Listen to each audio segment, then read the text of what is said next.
हाय, नमस्ते, नमस्कार, सत श्री अकाल। केड़ो हाल है कसाका और मैं रजत गावड़ा स्वागत करता हूं आपका आनंद मूल्य इंस्टीट्यूशन के अंदर। जैसा कि हमने पिछली वीडियो के अंदर देखा था कि ह्यूमन कैपिटल फॉर्मेशन का मतलब क्या होता है, क्या इसके हमारे इंट्रोडक्टरी लाइन है जो हमें हर क्वेश्चन के अंदर यूज करनी है। और लास्ट में जाते जाते ना मैंने एक बहुत ही इंपॉर्टेंट लाइन बोली थी, the economic development of a country is possible only by the optimum utilisation of human capital and physical capital. तो इस वीडियो के अंदर हम फिजिकल कैपिटल को जानेंगे, ह्यूमन कैपिटल को जानेंगे, इसके प्राइवेट और सोशल बेनिफिट्स को जानेंगे और साथ ही साथ एक डिफरेंशिएशन भी देखेंगे कि क्या डिफरेंस है फिजिकल कैपिटल और ह्यूमन कैपिटल के अंदर। बहुत इंपॉर्टेंट है वैसे वो। तो शुरू करते हैं हम फिजिकल कैपिटल के साथ। तो फिजिकल कैपिटल होता क्या है? तो मैं कहता हूं it is a capital which include all those inputs, वो सारी चीजें which are required for further production, जो कि हमें चाहिए होती हैं अपनी प्रोडक्शन को इंक्रीज करने के लिए। फर्दर प्रोडक्शन का मतलब अपने आप जिस लेवल पे हो प्रोडक्शन करने के, मान लो इस लेवल पे आपको अपनी प्रोडक्शन का लेवल यहाँ तक लेके जाना है ना, तो उस प्रोडक्शन के लेवल को वहां तक लेके जाने के लिए जिस कैपिटल की जरूरत होती है वो होता है physical capital, like plant and machinery, land and building etcetera. अब जैसे मान लो आपका एक बिजनेस फर्म है, अब आपको अपनी प्रोडक्शन को इंक्रीज करना है। अब उस प्रोडक्शन को इंक्रीज करने के लिए आपको जो प्लांट एंड मशीनरी लगेगी, वो प्लांट एंड मशीनरी क्या है? वही तो है आपका फिजिकल कैपिटल। फिजिकल कैपिटल यही तो होता है, plant and machinery, land and building. आप एक बिजनेस हो, आपके जो बिजनेस है वो अपनी दूसरी ब्रांच खोलना चाहता है, अपने ग्रो करने के लिए, अपने आपको एक्सपेंड करना चाहता है। अब जब वो अपने आप को ग्रो करने के लिए जो दूसरी लैंड खरीदेगा, वो क्यों खरीदे वो दूसरी लैंड? ताकि वो उसके ऊपर अपना बिजनेस ग्रो कर सके। तो ये जो है ना, ये आपके प्लांट एंड मशीनरी हो गए, आपके लैंड एंड बिल्डिंग हो गए, आपके जितने भी टूल्स हैं, ये सारी चीजें हो गए। अभी ये सारी चीजें क्या है? ये सारी की सारी इन कैटेगरी में आती है, फिजिकल की कैटेगरी के अंदर। किसकी कैटेगरी के अंदर आती है? आपकी फिजिकल रिसोर्सेज की कैटेगरी के अंदर आती है। तो आप अगर पूछो कि भैया ये फिजिकल वर्ड का, अगर मैं पूछो कि भैया इससे फिजिकल वर्ड का क्या मतलब है, तो मैं कहूंगा यहाँ पे जो फिजिकल वर्ड है ना, ये रेफर करता है फिजिकल रिसोर्सेज को। आपके फिजिकल रिसोर्सेज क्या हो गए? Plant and machinery, land and building, आपके जितने भी टूल्स हैं, वो सारी चीजें। और कैपिटल का जैसे हमने मतलब पिछली बार वीडियो में समझाया था ऐसी अमाउंट जो कि हम किसी चीज में स्पेंड करते हैं, उससे उस पर्टिकुलर चीज की ग्रोथ एंड डेवलपमेंट होती है, उस चीज को हम क्या कहते हैं? कैपिटल। तो जब ये कैपिटल फिजिकल के साथ आ जाता है, तो आप खुद बना के देखो डेफिनेशन क्या बनेगी इसकी। ऐसी प्लांट एंड मशीनरी जो हम बिजनेस के अंदर डालते हैं, जैसे ताकि बिजनेस का जो प्रोडक्शन लेवल है वो इंक्रीज होगा, उसे हम उस कैपिटल को क्या कहेंगे? Physical capital. कंसेप्ट हमेशा क्लियर रखने हैं आपको। आपको पता होना चाहिए अगर ये जो वर्ड है इसके अंदर फिजिकल का क्या मतलब है, कैपिटल का क्या मतलब है, कि मैं पिछली वीडियो में भी कह चुका हूँ, इस वीडियो में भी कह रहा हूँ कि इस बार कंसेप्चुअल थिंकिंग सीबीएसई ने स्पेशल मेंशन किया और व्यू पॉइंट भी जानना चाहती है स्टूडेंट्स का। तो बहुत ही ज्यादा जरूरी है, आप ये सारे पॉइंट्स को दिमाग में बैठाए रखो। अगर ये भी आए ना, कोई एक पॉइंट छोड़ो ही मत। मैं कह रहा हूँ कि मैं तुम्हें एक भी पॉइंट नहीं छोड़ने दूंगा। ये पीडीएफ है मेरी, इस पीडीएफ के अंदर मैं गारंटी देता हूँ इस पीडीएफ से बाहर से कभी कुछ आएगा नहीं। ये पीडीएफ आप डाउनलोड कर सकते हैं, मेरे इंस्टाग्राम की आईडी यहीं पे आ चुकी होगी, या फिर मैं अपनी वीडियो की स्टार्टिंग के अंदर मेरी इंस्टाग्राम की आईडी आ चुकी होगी, वहां पे मेरे नोट्स अवेलेबल है, वहां पे जाकर आप इसे डाउनलोड कर सकते हैं। तो आगे बढ़ते हैं। It's accumulation is quite important for the economic development of a country. अगर ये सारी चीजें, अगर ये बिखरी हुई चीजें हैं, एक्यूमुलेशन का मतलब होता है इकट्ठा करना, है ना, एक पर्टिकुलर जगह के ऊपर। अगर मान लो अगर प्लांट एंड मशीनरी का एक इसे यहाँ पे एक्यूमुलेशन का मतलब है एकजुट करना। अगर सारी प्लांट एंड मशीनरी एकदम करेक्ट डायरेक्शंस के अंदर हम यूटिलाइज करते हैं, प्लांट एंड मशीनरी तो है हमारे पास, लेकिन अगर जब तक हम इसे प्रॉपर यूटिलाइजेशन नहीं करते, आप इसे ना इंडिया से नॉलेज इकोनॉमी एक टॉपिक आएगा ना, उसके अंदर भी इसे और अच्छे से समझ पाओगे। हमारे पास प्लांट एंड मशीनरी है, पर अगर हम उसको यूज ही नहीं कर रहे हैं तो वो हमारे किसी काम की नहीं होगी। आगे देखो, it is required for the proper use of physical resources, ये बात इन्होंने कह दी। अब यहाँ पे एक इंपॉर्टेंट पॉइंट आता है। अब नॉर्मली, अब मान लो आप एक कस्टमर हो, ठीक है, आपको एक प्लांट एंड मशीनरी लेनी है, या फिर प्लांट एंड मशीनरी भी छोड़ते हैं, आपको एक नया घर लेना है, ठीक है, या नया घर तो चलो बिजनेस के पॉइंट ऑफ व्यू से हम बात कर रहे हैं ना। आपको एक प्लांट एंड मशीनरी लेनी है, आपको एक प्लांट एंड मशीनरी लेनी है, तो आपको प्लांट एंड मशीनरी ऐसे चले जाओगे कि हाँ भैया एक प्लांट एंड मुझे एक तरह की मशीनरी चाहिए, ये दे देना, ऐसे तो नहीं करोगे ना। अब उससे पहले एक चीज के मतलब आप पहले एक सोच विचार करोगे कि यार मैं इस चीज के अंदर इतना पैसा डाल रहा हूँ, और मान लो मैं एक्स अमाउंट डाल रहा हूँ, तो मुझे इसका रिटर्न कितना मिलेगा, मुझे इसका रिटर्न कितना लगेगा। जैसे आप अगर किसी चीज में एक्स अमाउंट स्पेंड कर रहे हैं, तो अब ये एक्सपेक्ट कर रहे हो ना, तो जो एक्स डाला है उससे ज्यादा ही मुझे रिटर्न मिले। तो तो फिर ये जो ओनरशिप, तो आप ये जब रिसोर्सेज खरीदते हो, यानी कि the ownership of physical resources, यानी कि जब आप खरीदते हो ये फिजिकल रिसोर्सेज को, फिजिकल कैपिटल को, is the outcome of the conscious decision of the owner. मैं ऐसे तो लेके आऊंगा नहीं, मैं पहले बहुत ज्यादा सोच विचार करूंगा कि अगर मैं मेरा एक भी पैसे इस चीज में डाल रहा हूं, क्या उस पैसे से मुझे उतना रिटर्न मिलेगा या नहीं मिलेगा। द एंटरप्रेन्योर मतलब हम खरीदार, possesses knowledge to calculate the expected rate of return। हम ये निकालते हैं कि भैया अगर मैं इसके अंदर x अमाउंट डाल रहा हूँ, जैसे मैंने कहा, उस x से मुझे कितना रिटर्न मिलेगा, मुझे 1.5x मिलेगा, 2x मिलेगा, 3x मिलेगा, मुझे कितना रिटर्न मिलेगा। To the range of investment, range of investment x के टर्म्स के अंदर मैंने बताया था ना कि जैसे 1.5x मिलेगा, 2x मिलेगा, तो वो रेंज के फॉर्म के अंदर आपको पता लगते हैं। And rationally decide where to invest and where the investment should be done, कि कहां पे हमें इन्वेस्ट करना चाहिए और कहां पे इन्वेस्टमेंट करी जानी चाहिए, कि अगर मैं मेरा इतनी अमाउंट डाल रहा हूं तो ये पर्टिकुलर चीज के अंदर डालने से मुझे इतना रिटर्न मिलेगा। तो आपको ये सारी चीजें कैलकुलेट करते हो तभी तो कोई पर्टिकुलर डिसीजन बनाते हो कि हाँ मुझे इस चीज में इन्वेस्ट करना है। तो ये तो था आपका पूरा फिजिकल कैपिटल। एक बार जल्दी से मैं इसे गो थ्रू करवा देता हूं। It is a capital which include all the inputs which are required for further production process like plant and machinery, land and building, tools, आपको समझ में आ चुका होगा इससे। It is required for the proper use of physical resources। आपके physical resources का proper use करने के लिए चाहिए होता है। एक पॉइंट मैं भूल गया था, sorry. Its accumulation is quite important for the economic development of a country। इसके जो accumulation है बहुत ज्यादा जरूरी है economic development of a country की। और most important point, the ownership of physical capital ऐसे नहीं खरीदी जाती। एक सोच विचार किया जाता है कि भैया मैं इस चीज के जितना पैसा डाल रहा हूँ मुझे इतना ही रिटर्न मिलना चाहिए। Is the result of the is the outcome of the conscious decision of the owner। The entrepreneur possesses knowledge to calculate the expected rate of return to the range of investment and rationally decide where the investment should be made। तो ये तो था आपका physical capital. हम आ जाते हैं अब अपने अगले टॉपिक के ऊपर जो कि है आपका ह्यूमन कैपिटल। वैसे कल मैं ह्यूमन कैपिटल बता चुका था, वापस बता देता हूँ। मैं वापस कहता हूँ कैपिटल का मतलब क्या होता है, एक अमाउंट किसी चीज में स्पेंड करना जिससे उस पर्टिकुलर चीज की ग्रोथ हो। जब इसी कैपिटल के साथ ह्यूमन वर्ड जुड़ जाता है ना, तो वो क्या बन जाता है, तो ऐसे चीजें, ऐसी अमाउंट जब हम ह्यूमंस के ऊपर स्पेंड करते हैं, उन्हें बहुत अलग अलग तरीके से स्पेंड कर सकते हैं। वो आपके सोर्सेस हैं जो कि हम अगली वीडियो के अंदर कवर करेंगे। ह्यूमन कैपिटल के अंदर जब आप ह्यूमन के साथ कैपिटल वर्ड जोड़ देते हो कि हम ऐसी अमाउंट जो ह्यूमंस में स्पेंड करें जिससे ह्यूमन की डेवलपमेंट हो, उससे हम क्या कहते हैं, ह्यूमन कैपिटल। तो ये क्या होता है, it is the skill, capability, knowledge, education embodied in the people. जो भी हमारे अंदर स्किल है, कैपेबिलिटी है, नॉलेज है, जो हम लोगों के अंदर ही है, उससे हम क्या कहते हैं, कहते हैं human capital. It is required to make effective use of physical capital. अब एक चीज सोचो, आपके पास प्लांट एंड मशीनरी पड़ी है, खुद चलेंगी नहीं, ह्यूमन चलाएंगे ना उसे। तो फिर अगर आपका ह्यूमन जो है वो स्किल्ड है तभी तो वो मशीन चल रहा पाएगा। अगर वो स्किल्ड ही नहीं है तो फिर वो ऐसे किसी मशीन के साथ अगर उसे नहीं चलानी आती, कोई छेड़छाड़ी कर दे और वो मशीन बिगड़ जाए, फिर अगर प्रॉपर यूटिलाइजेशन करना है ना, इफेक्टिव यूज करना है अगर आपको अपने फिजिकल कैपिटल का, तो आपको बंदा ट्रेंड होना चाहिए। अब वो ट्रेंड कैसे होगा, ह्यूमन कैपिटल की वजह से होगा, क्योंकि आप उसकी ट्रेनिंग के ऊपर कुछ अमाउंट स्पेंड करोगे जिससे वो उस लेवल के ऊपर डेवलप हो जाएगा, उसे फिजिकल कैपिटल का यूज करना अच्छे से आ जाएगा।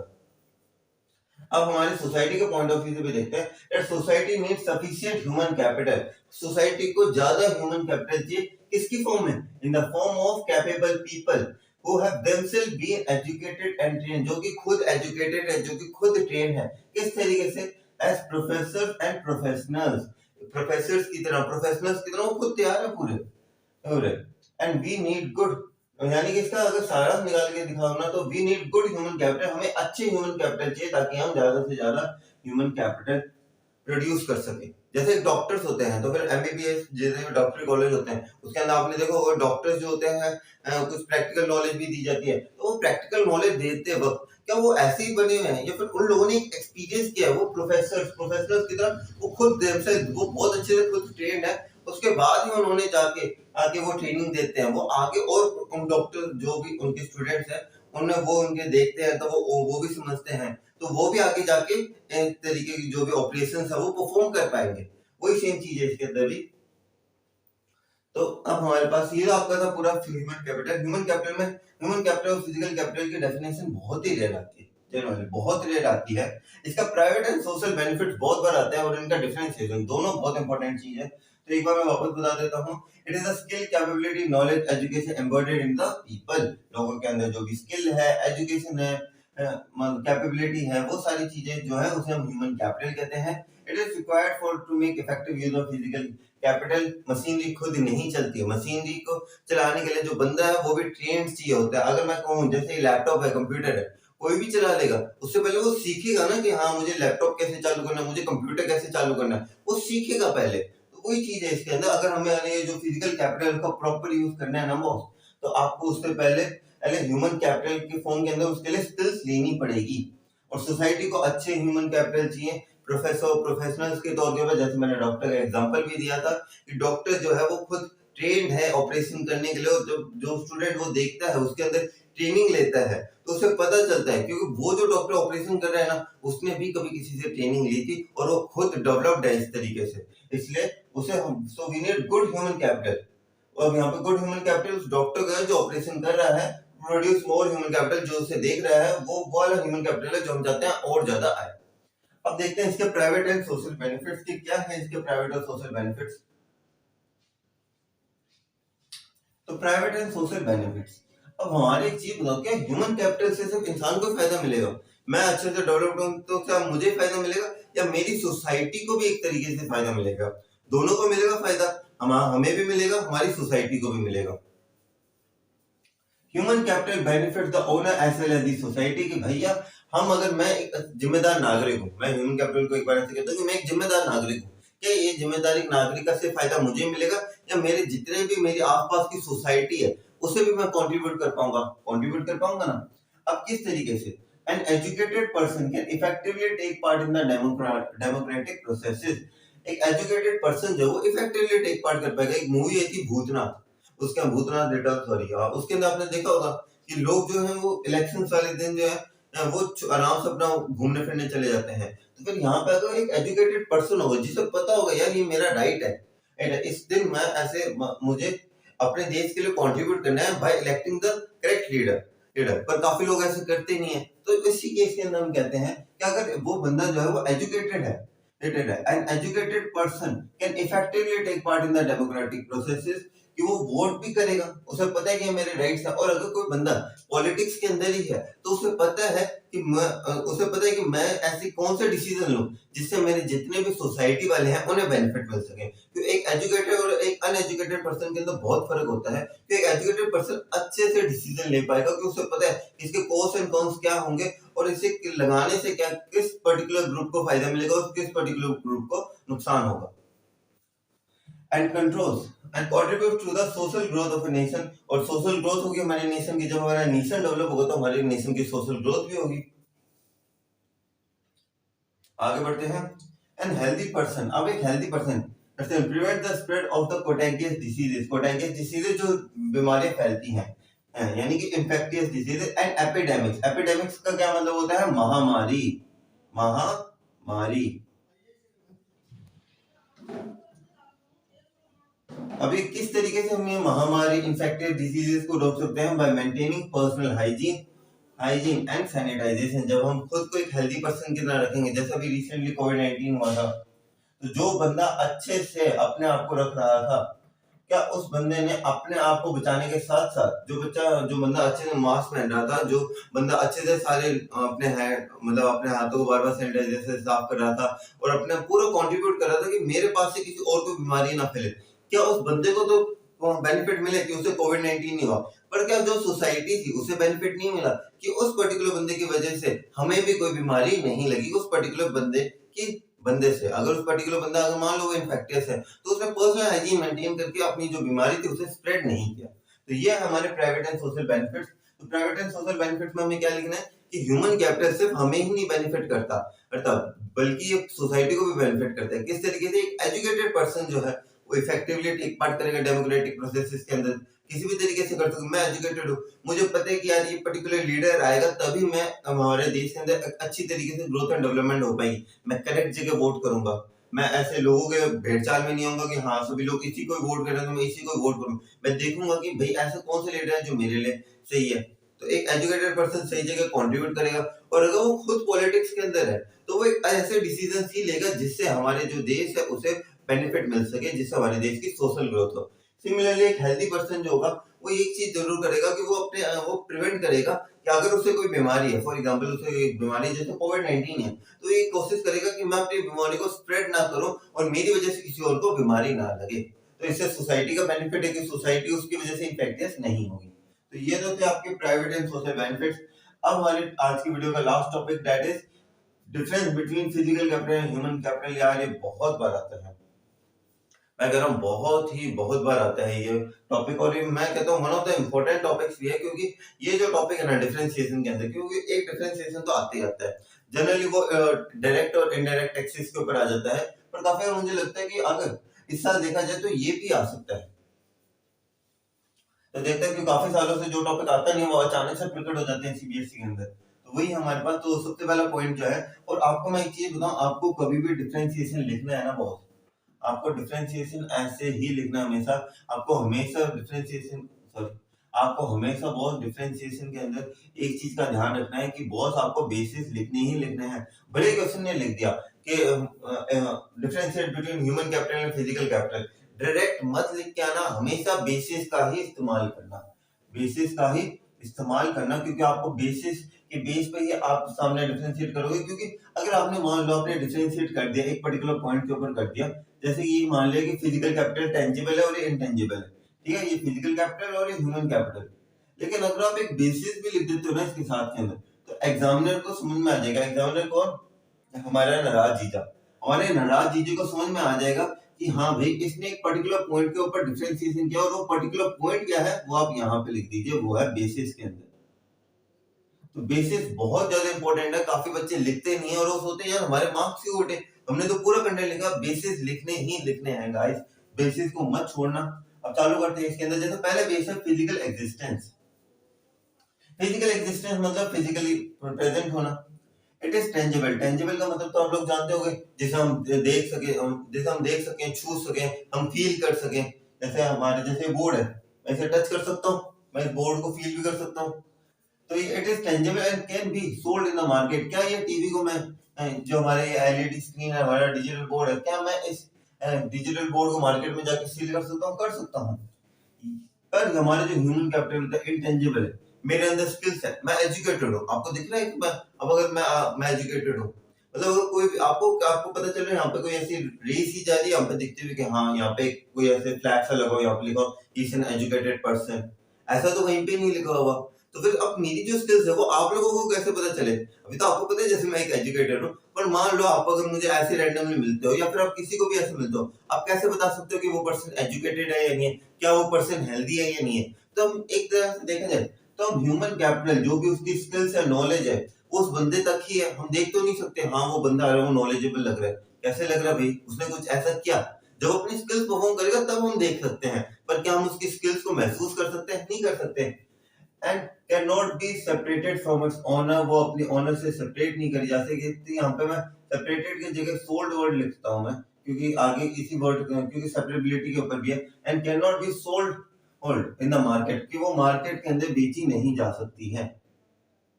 अब क्यों नहीं बेची जा सकती? आप खुद ही सोच के देखो ना। अगर आपके पास एक स्किल है, आप जाके कहोगे मार्केट के अंदर यार ये मेरी एक स्किल है, फिर इसे आप ले लो, आप कहोगे सर हम उसे सिखा तो सकते हैं, मैंने कहा वो ट्रांसफर है।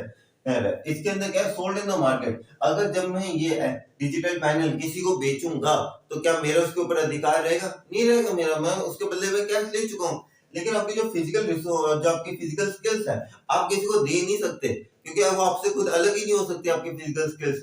अगर आप कहो कि भैया तू मेरी एजुकेशन ले ले, कैसे ले ले? ऐसे काफी दोस्त भी होते हैं कि भाई तुम मेरी जगह पढ़ ले, अब सुबह आके ट्रांसफर कैसे करेंगे? नहीं कर सकते ना। जैसे एक पहले आता था ना, एक कार्टून आता था परमैन, उसके अंदर तो होता था वो जो उसका डमी रोबोट होता था, उसके अंदर तो माइंड मतलब वो जो भी रखता था उसको ट्रांसफर हो जाता था। पर हमारे पास ऐसी शक्ति है नहीं, तो हमें तो पढ़ना ही पड़ेगा। अब देखो अगला पॉइंट है डेप्रिसिएशन, बहुत important point about depreciation. Depreciation का मतलब क्या होता है?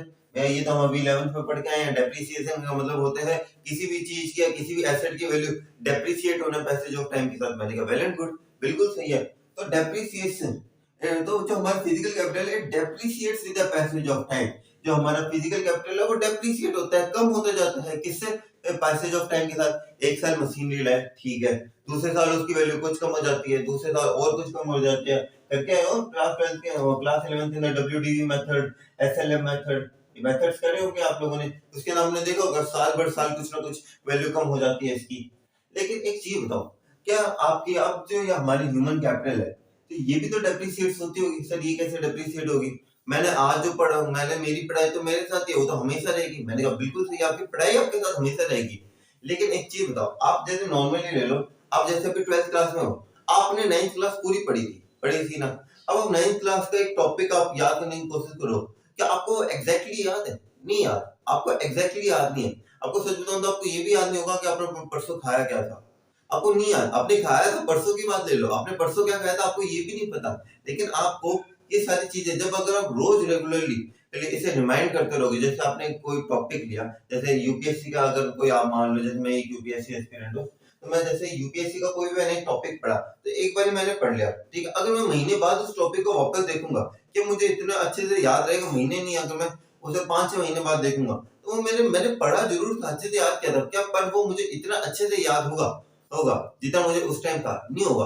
तो ये डेप्रिसिएशन ही है एक तरह का, पर ये डेप्रिसिएशन जो है रिड्यूस किया जा सकता है। कैसे? मैं रोज आऊं, मैं अपना टॉपिक मैंने कर लिया एक टॉपिक, ठीक है, जैसे आप लोग भी अपने ये जो डेप्रिसिएशन है ना इन टॉपिक्स में जो भी आप पढ़ रहे हो, इसका डेप्रिसिएशन कैसे कम कर सकते हैं? आपने एक टॉपिक पढ़ा, ठीक है, आपने टॉपिक देखा कि ठीक है ये ह्यूमन कैपिटल के अंदर मैंने फिजिकल कैपिटल कर लिया, ह्यूमन कैपिटल कर लिया, ठीक है, 1-2 दिन बाद हमने वापस रिवाइज किया, 2-3 दिन बाद हमने वापस रिवाइज किया, तो इससे आपका डेप्रिसिएशन जो है वो क्या हो गया? रिड्यूस हो गया। अब आप ऐसे करते करते अगर अब 1 साल बाद भी उठाओगे ना, तब भी आपको याद होगा कि हाँ इसके अंदर क्या क्या पॉइंट्स थे। तो इसका जो डेप्रिसिएशन है ना, ये रिड्यूस हो जाता है with the passage of time. A depreciation can be reduced by making continuous investment in education and health. आप जो रिवाइज कर रहे हो ना, आपकी इन्वेस्टमेंट ही है आपकी बुक्स के अंदर। अगला पॉइंट आता है हमारे पास मोबिलिटी। मोबिलिटी का मतलब क्या होता है? जो कि एक जगह से दूसरी जगह जाता हो, मतलब एक जगह से दूसरी जगह, यानी कि जो मोबाइल मतलब जो ट्रांसफरेबल भी हो।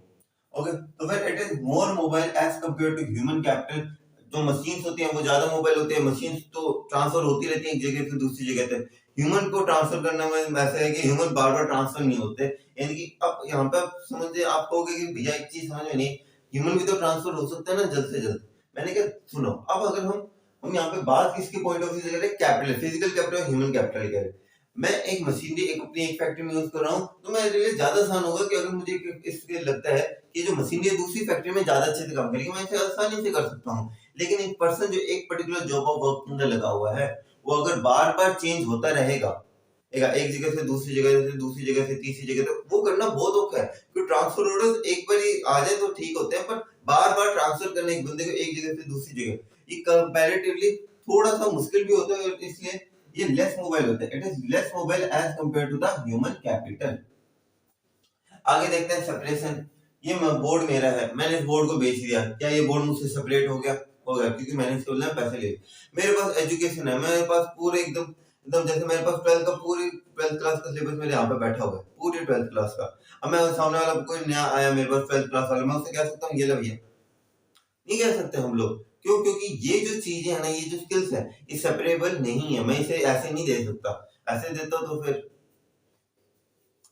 तो it can be separated from its owner, ये अपने ओनर से सेपरेट करी जा सकती है। It can not be separated from its owner, boss से अपने ओनर से सेपरेट नहीं की जा सकती है। फॉर्मेशन, मैंने एक पॉइंट ये करवाया था फिजिकल कैपिटल के अंदर, फॉर्मेशन के अंदर, it is found by the conscious decision of the owner. हवा में नहीं ली जाती मशीनें, मशीनों को लेने से पहले या जो भी आप फिजिकल कैपिटल को लेने से पहले सोच विचार करते हो, मैं इसके अंदर एक्स अमाउंट डाल रहा हूँ, तो मुझे उस एक्स अमाउंट को डालने पर मुझे कितना रिटर्न मिलेगा, आप ये भी देखते हो। तो conscious decision of the owner and is economical and technical process. ये कैसा प्रोसेस होता है? इकोनॉमिकल होता है। इकोनॉमिकल किस तरीके से हुआ? पैसों का लेन देन हुआ। टेक्निकल हुआ ये प्रोसेस। और अगर मैं इसी चीज को अगर मैं आपको इस तरफ लेके जाता हूँ ह्यूमन कैपिटल की तरफ, तो it is found by the conscious decision of the possessor of the skills. अब मेरे ऊपर है, मुझे एजुकेशन लेनी है, तो ये मेरे ऊपर ही है ना कि अगर मैं एजुकेशन कोई मुझे पर्टिकुलर टॉपिक समझा रहा है, या फिर वो भी मुझसे एजुकेशन की कैटेगरी में कोई मुझे पर्टिकुलर चैप्टर समझा रहा है, तो वो मेरे ऊपर है कि मैं उस चैप्टर को ध्यान से सुनता हूँ और अपने अंदर एम्बॉयड करता हूँ या नहीं करता। तो फिर ये किसके ऊपर डिपेंडेंट होता है? पोजेसर। पोजेसर का मतलब क्या होता है? सहने वाला। पोजेसर का मतलब होता है सहने वाला, जो भी लेक्चर है उसे सहने वाला। सहने वाला माइट वर्ड सही नहीं होगा, पर आप समझ लो सहने वाला यानी कि वो चीजें हैं वो मुझे ही सहनी है। जो भी वो लेक्चर सिखाएंगे, जो भी वो पढ़ाएंगे, जो भी वो ज्ञान है वो मैं ही सहूंगा। Possessor of the skill and it's a social process. ये सोशल प्रोसेस है। क्यों सोशल प्रोसेस है? आपने देखा प्राइवेट एंड सोशल बेनिफिट्स के अंदर कि ये एक तरीके से सोसाइटी को भी बेनिफिट करता है, तो ये एक सोशल प्रोसेस है। लास्ट पॉइंट आता है हमारे पास बिल्डअप। ये किस तरीके से बिल्ड होता है? इंपोर्ट से बिल्ड होता है। इंपोर्ट्स करवा हम बाहर से मंगाते हैं। It is build through conscious policy formulation. Conscious policy formulation क्या होता है सर? अगर जो भी हमारी अभी जो पॉलिसीज है, मुझे एजुकेशन लेनी है, हमें अच्छी हेल्थ मेंटेन करनी है, यानी हमें एक अच्छे से कंट्रीब्यूट करते हैं, यही तो है हमारी कॉन्शियस पॉलिसी फॉर्मुलेशन। जब ये सारी चीजें है तभी तो हम एजुकेशन उनको क्यों प्रेफर करते हैं? क्योंकि ये जो चीजें है ना, ये हमें एक अच्छा ह्यूमन बीइंग बनाती हैं। आगे आप सोर्सेज के अंदर जानोगे कि किस तरीके से सोर्सेज किस तरीके से बेनिफिट करते हैं। तो ये तो था आपका डिफरेंशिएशन। तो ये आपका कंप्लीट डिफरेंशिएशन था, जिसके अंदर हमने अलग अलग पॉइंट ऑफ व्यू से देखा। हमने फिजिकल एग्जिस्टेंस देख लिया, ये फिजिकली इंटेंजिबल है, ये इंटेंजिबल है, इसे मार्केट के अंदर सोल्व कर सकते हैं, इसे नहीं सोल्व कर सकते हैं। डेप्रिसिएशन, ये डेप्रिसिएट हो जाता है with the passage of time, इसका डेप्रिसिएशन रिड्यूस कर सकते हैं। कैसे? Continuous investment. रोज आप भी ये करा करो, आप भी रोज अपने टॉपिक से गो थ्रू करा करो, तभी आपको बेनिफिट मिलेगा। मोबिलिटी। मोबिलिटी का मतलब मोबाइल है, मतलब इजीली ट्रांसफरेबल, ज्यादा easily transferable, human as comparatively less as mobile है। सेपरेशन, मशीन को मैंने बेच दिया, कैश ले लिया, इसका मेरा रिश्ता खत्म। पर एजुकेशन जो मेरे पास है ना, वो मुझसे कितना भी पैसा दे दे सामने वाला, तो हम उसे नहीं दे पाएंगे। फॉर्मेशन। फॉर्मेशन ये किस तरीके से बनाया जाता है? Conscious decision of the owner, यानी कि मैं अगर किसी चीज में एक्स अमाउंट डाल रहा हूँ, मुझे कितना रिटर्न मिलेगा, मैं कॉन्शियसली डिसाइड करूंगा। इकोनॉमिकल और technical process. Human capital, conscious decision of the possessor of the skill. सहने वाले जो भी स्किल्स को जो सह रहा है, उसका डिसीजन होता है कि मुझे पर्टिकुलर स्किल सीखनी है नहीं सीखनी। और एक ऐसा प्रोसेस है, सोशल प्रोसेस है। सोशल प्रोसेस क्यों है? क्योंकि ये बेनिफिट करता है सोसाइटी को भी। बिल्ड अप ये कैसे बिल्ड होते हैं? It is build through import, और ये कॉन्शियस पॉलिसी फॉर्मुलेशन के साथ। इसी के साथ आज की वीडियो होती है हमारी खत्म।